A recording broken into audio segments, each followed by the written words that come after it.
और एक सेठ। एक छोटी सी कहानी से आज के दिन की शुरुआत करते हैं। सूर्य निकल चुका है। आप सभी की इच्छाओं को नमन करता हूँ।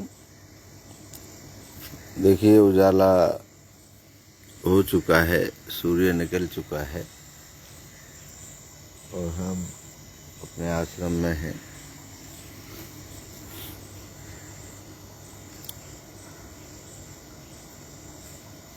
एक चंदूलाल नाम का बहुत बड़ा सेठ था। एक नगर में रहता था और वह उसका जो धंधा था वो कर्जा देने का था। कोई भी आदमी जाओ उससे कर्जा ले लो और सूद समेत उसका वापस कर दो। उसका धंधा यही था। बड़ा वसूल का पक्का था सेठ। बड़े ही तरीके से कर्जा देता था। जब कोई कह देता था जब का टाइम कि मैं कर्जा जब लौटाऊंगा, तो तभी उससे तगादा करता था। उससे पहले उससे कोई बात नहीं। और बहुत बड़ा नाम था उसका। चारों तरफ लोग दूर दूर से उससे कर्जा लेने आते थे। उसी शहर में एक बार दो ठग पहुँचे। दो ठग जो दुनिया को ठगते घूमते थे। उन दोनों ने सोचा कि भाई इस बार तो लंबा हाथ मार देते हैं और जो ये सेठ है इससे कुछ ले लेते हैं। तो दोनों ने हामी भरी। चंदूलाल जो सेठ था उसका एक मुनीम भी था और बड़े सिस्टमेटिक तरीके से वो कर्जा देता था। दोनों जो ठग थे उनके नाम चुन्नू और मुन्नू थे। दोनों ठग सेठ जी के पास पहुँचे। सेठ जी से राम राम श्याम श्याम हुई। उसके बाद में सेठ जी के पास काफ़ी लोग कर्जा लेने के लिए बैठे थे। जब वो सब निपट गए तो दोनों ने सेठ जी को प्रणाम करके बोले कि महाराज, सेठ जी हमें भी कर्जा दे दीजिए। उन्होंने कहा ठीक है, ले लो। बोले जी हम फलाने गांव के हैं और हमारे गांव में सूखा पड़ गई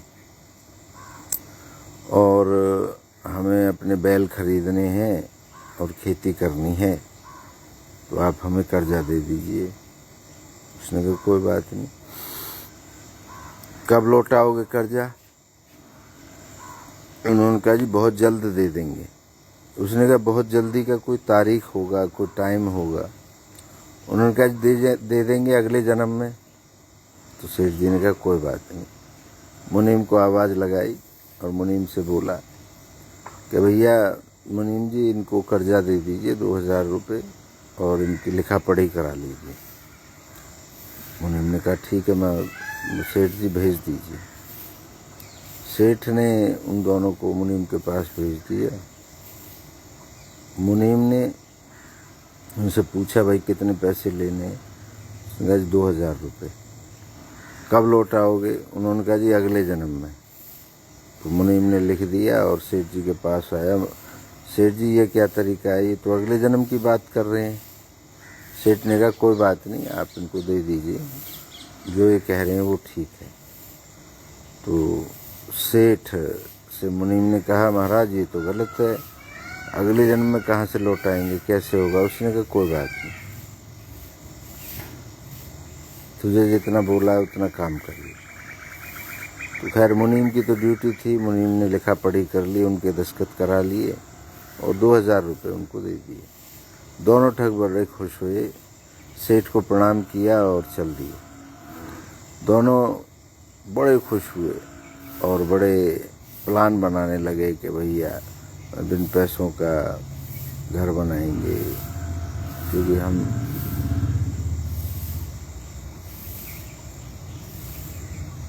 ऐसे ही घूमते रहते हैं, क्यों ना एक घर बना लें, शादी करेंगे, बच्चे पैदा करेंगे।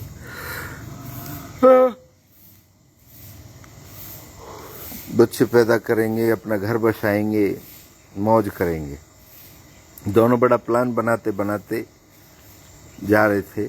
जाते जाते उन्हें रात हो गई। रात हो गई तो एक गांव दिखा। उस गांव में चले गए। एक घर खटखटाया उस घर से एक व्यक्ति निकल के आया कि बोले क्या क्या बात है भाई। बोले जी हमें एक रात काटने दो और जो पैसा कहोगे आपको पैसा दे देंगे। उसने कहा पैसे की कोई बात नहीं है, आप आइए ठहरिए। बड़ा सज्जन व्यक्ति था। उन्होंने उनसे पूछा भैया तुम्हारे लिए खाना वाना बना देता हूँ। बोले जी ना, खाना तो हम खा के आए हैं, हमें तो बस सोने के लिए जगह दे दीजिए। तो उस व्यक्ति ने उनको चटाई और चादर दे दी और बरामदे में बोला कि यहाँ सो जाओ। दोनों सो गए। रात को लगभग 12 बजे उन्हें किसी की आवाज़ सुनाई दी। दोनों की नींद खुली। एक की नींद खुली, एक ने दूसरे को जगाया कि सुनियो भैया कोई आवाज़ आ रही है। उन्होंने चारों तरफ नज़र घुमाई तो कहीं कोई आदमी नज़र नहीं आ रहा था। उन्होंने कहा आदमी तो कोई नज़र नहीं आ रहा, पर हो क्या रहा है, ये आवाज़ कहाँ से आ रही है। तो उन्होंने गौर से देखा कि 2 बैल थे, वो आपस में बात कर रहे थे। तो उन्होंने कहा यार बैल कैसे बोलने लग सकते हैं, बैल कैसे बोल रहे हैं। तो एक बैल दूसरे बैल को बोल रहा था भाई मेरा तो कर्जा चुक गया है, पिछले जन्म में मैंने इस आदमी से 200 रुपये उधार लिए थे और मेरे 200 रुपये का काम आज पूरा हो गया है, मैं तो सुबह मर जाऊंगा। दूसरा बैल बोला भाई बढ़िया है, तेरा तो कर्जा उतर गया और मेरा कर्जा अभी बाकी है, मुझे तो अभी और कष्ट भुगतने हैं। उसने कहा तुझे कैसे। उसने कहा इससे तो मैंने 200 रुपये लिए थे, लेकिन एक और आदमी है उससे 500 रुपये लिए थे। तो बोला फिर वो आदमी क्या करेगा। उसने कहा वो कल आएगा और मुझे इससे ले जाएगा। उसने कहा कैसे। उसने कहा उसने इसको कर्जा दे रखा है, अब ये पैसे दे नहीं सकता, वो मुझे ले जाएगा। दोनों की बात सुन के दोनों ठगों को, चुन्नू मुन्नू को बड़ा ही दिक्कत आ गई। बोले यार ये तो गड़बड़ हो गई, ऐसे कभी होता है कि कर्जा दूसरे जन्म में देना पड़ता है। तो दोनों आपस में बात करते करते फिर सो गए। रात को सपने में भी उनको बैल नजर आए, बैल बात करते नजर आए। अब थोड़ी देर सुबह उनकी लेट नींद खुली तो रोबराहट मच रही। रो रहा था वो आदमी जिसके घर में ये ठहरे थे, क्योंकि उसका बैल मर चुका था। अब उन्होंने देखा कि ये तो बैल मर गया, ये तो सच्ची बात हो गई। तो उन दोनों को और यकीन हो गया। उसने कहा भाई ये कुछ ना कुछ तो गड़बड़ है, क्यों ना हम अपना कर्जा वापस उस सेठ को लौटा दें। बोला ठीक है यार ये बात तो ठीक है। जब ये बैल हकीकत हो गई, इतने में वो अपनी चटाई वटाई समेट ही रहे थे, इतने में ही एक आदमी आया और उस सेठ को गाली गलौज करने लग गया। एक डंडा लेके आया और बोला मेरा पैसा दे। उसने कहा भाई मेरा बैल मर गया है यार, अब तो कुछ रहम कर ले, मैं कुछ दिन बाद दे दूंगा, अब एक ही बैल बचा है, इसी से मुझे खेती करनी है। उसने कहा ऐसा भाई तुझे बहुत देख लिया, मैं तुम्हारा बैल ही ले जाता हूँ। और उस बैल को वह आदमी ले गया। वह गिड़गिड़ाता रहा कि मैं खेती कैसे करूँगा, एक बैल तो मेरा मर ही गया है, दूसरा तू ले जा रहा है।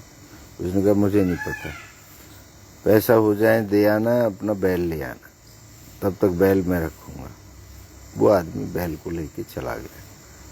फिर दोनों को और यकीन हो गया कि भाई जो ये रात बात कर रहे थे वो सारी बात हकीकत हो रही है। भाई हम तो अब कर्जा लेके ना मरेंगे और हम तो शराफत की ज़िंदगी जिएंगे, ठगते ठगते ये उम्र हो गई हमारी, और किस किस का कर्जा अगले जन्म में उतारेंगे। वो दोनों वापस चल दिए उसी नगर में जहाँ वो चंदूलाल सेठ था। बोले कि हम उनको पैसा लौटा देंगे। वो जाके सेठ जी से मिले। बोले जी सेठ जी हम अपना कर्जा लौटाने आए हैं। तो सेठ ने कहा भाई कौन हो तुम। बोले जी कल हम ले गए थे आपसे 2000 रुपये।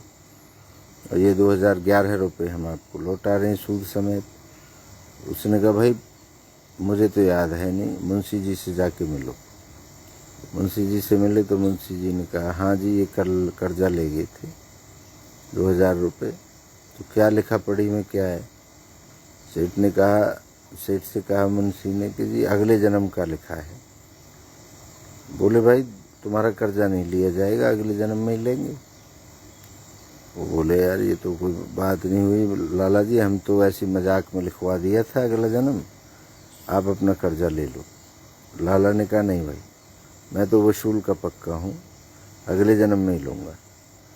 उसने कहा जी अगले जन्म में हम मिलें ना मिलें। उसने कहा कोई बात नहीं, मुझे विश्वास है मैं अगले जन्म में वसूल करूँगा, तुमने लिखवाया अगला जन्म में और वसूल में तोड़ता नहीं। बोले ठीक है। बड़े गिड़गिड़ाए लेकिन सेठ ने नहीं मानी, हार के जाना पड़ा। तो वो ऐसे ही चल दिए।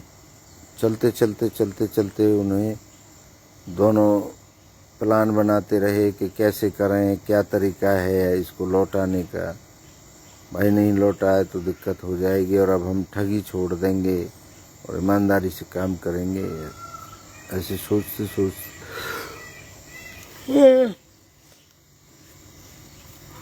वो सॉरी हमने रात को थोड़ी पढ़ाई ज़्यादा करी, अभी सोएंगे हम, अभी तक सोए नहीं, रात भर जगना पड़ा इसलिए नींद आ रही है। तो खैर वो दोनों पहुँचे, चलते चलते वो नगर की सीमाओं से बाहर निकल गए और एक जंगल में घुस गए।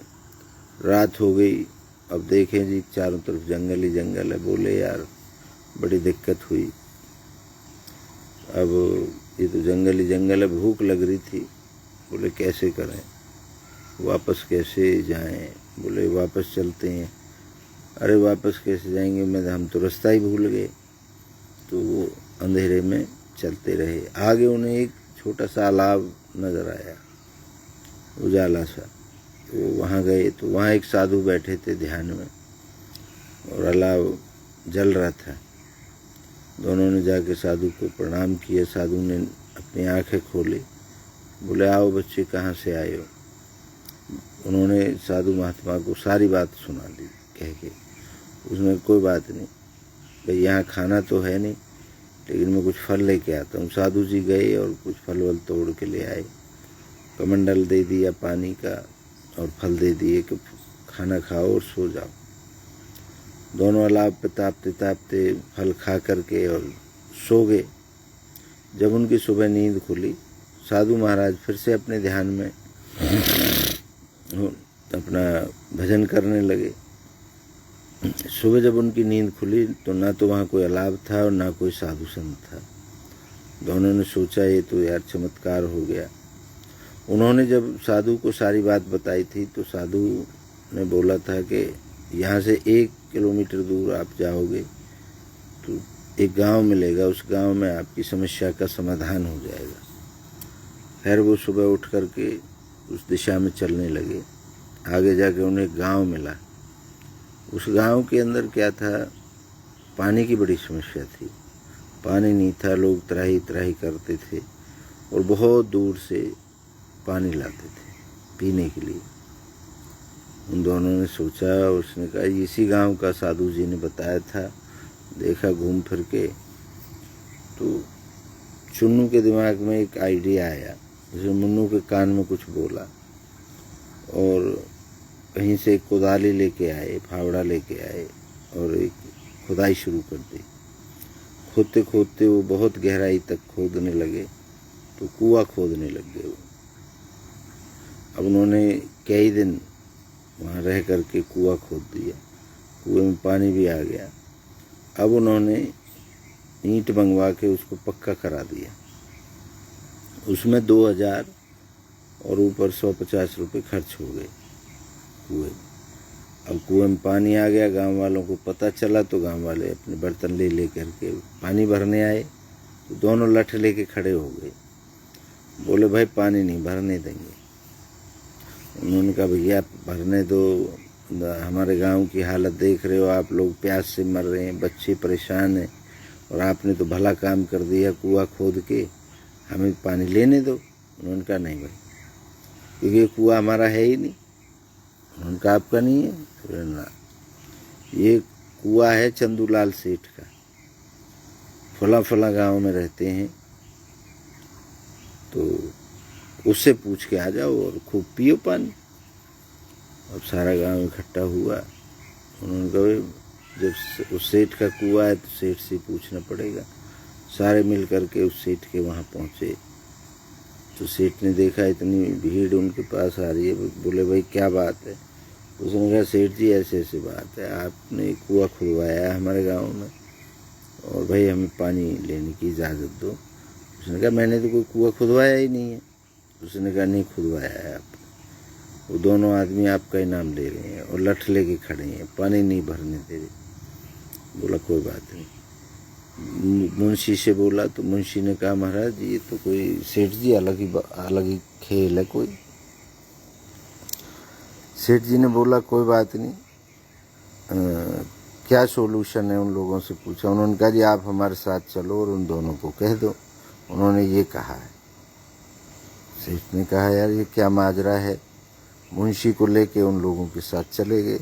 जाके देखा, उन दोनों ने देखा सेठ जी आ रहे हैं, बड़े खुश हुए, प्रणाम किया सेठ जी को। सेठ जी ने भी पहचान लिया, मुंशी ने भी पहचान लिया कि महाराज ये तो सेठ जी वही दोनों ठग हैं जो हमसे पैसा ले गए थे। सेठ ने उनको बोला कि भाई मेरा कुआं कैसे है ये?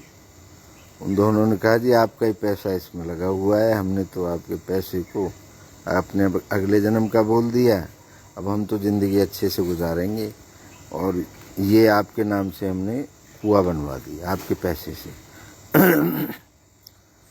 सेठ बोला भाई मैंने तो नहीं बनवाया, तुमने अपनी मर्जी से बनाया। उसने कहा जी हमने तो आपके नाम से बनाया है, आपका पैसा लगाया है, आप मना कर दो, इनसे हम पानी नहीं भरने देंगे। पानी तब भरने देंगे जब आप ये कह दोगे कि मेरा कुआं है। आखिर सेठ ने बोला कि भैया ये तो बड़े चालाक निकले। दोनों को बोल दिया कि ठीक है भाई ये मेरा कुआं है और तुम कर्ज मुक्त हो और तुम पहले व्यक्ति ऐसे हो जो अपने दिमाग से मेरा कर्जा उतार पाए, इसलिए आज से तुम्हें मैं नौकरी देता हूँ अपने पास, क्योंकि ऐसे बुद्धिजीवी आदमी तो मुझे भी चाहिए। तो आज दोनों को अब ईमानदारी से जीने के लिए मैं अपने यहाँ नौकरी दे देता हूँ, मेरे खेतों में काम करो और तुम्हें तनख्वाह मिलेगी। और वो जो कुआं था वो हवाले कर दिया गांव वालों को। ये कहानी हमें ये बताती है कि बेशक आप कितने भी गलत हैं, बेशक आपसे कोई गलत काम हो भी गया है, लेकिन अगर आप सही बुद्धि का इस्तेमाल करके अपनी ज़िंदगी को बेहतर बना सकते हैं और पश्चाताप कर सकते हैं, जैसे इन दोनों ठगों ने पश्चाताप किया एक कुआं खोद करके। कुआं खोदने का मतलब पुराने ज़माने में था पानी की व्यवस्था करना। पानी की व्यवस्था करने का बराबर परोपकार दूसरा कोई नहीं बताते थे। तो प्यासे को पानी पिला दिया जाए तो ये परोपकारी तो हुआ। तो ये परोपकारी का काम उन दोनों ने किया, खुद कुआं खोद करके, और सेठ के अगले जन्म के कर्जे से भी मुक्त हो गए। तो बहुत लोग दान लेते हैं, लोग दान देते हैं, लेकिन उनको सही जगह इस्तेमाल नहीं कर पाते। तो सही जगह इस्तेमाल करते हैं, उन्हें हो सकता है अच्छा जीवन मिले अगले जन्म में, और जो किसी का पैसा ठगते हैं, खाते हैं, उनका अगला जन्म हो सकता है नुकसान में हो। मुझे तो नहीं पता अगला जन्म होता है नहीं होता है। मैं ऐसा इस कहानी के माध्यम से आप क्या समझते हैं, अगला जन्म होता है नहीं होता है, ये कमेंट में लिख करके भेज सकते हैं। मुझे तो नहीं पता, ना तो मुझे ये पता अगला जन्म होता है, ना मुझे ये पता कि नहीं होता। मैं तो इस कहानी के माध्यम से आपको यही कहना चाहूँगा कि अपना काम पूरी शिद्दत और ईमानदारी से करें, अपना कर्म अच्छे से करें, ताकि आप जीवन में किसी भी प्रकार की एलिगेशन, किसी भी प्रकार के मतलब मेरा कहने का एलिगेशन से बच सकें। दुनिया की नज़रों में आप खराब होने से बच सकें, अपनी नज़रों में खराब होने से बच सकें, तो जितना हो सके, ज़्यादा तो कोई ज़्यादा कर देता है, कोई कम कर देता है, तो सभी के लिए कोई ना कोई, चाहे पक्षियों के लिए, चाहे पशुओं के लिए, चाहे इंसानों के लिए, जो भी भलाई हो सके। बाकी अपना पेट तो दुनिया पाल रही है। चलिए, आज की कहानी, अब हम सोते हैं, हमें बहुत नींद आ रही है। आप सभी की इच्छाओं को पुनः नमन करता हूँ। आप सबकी जय हो।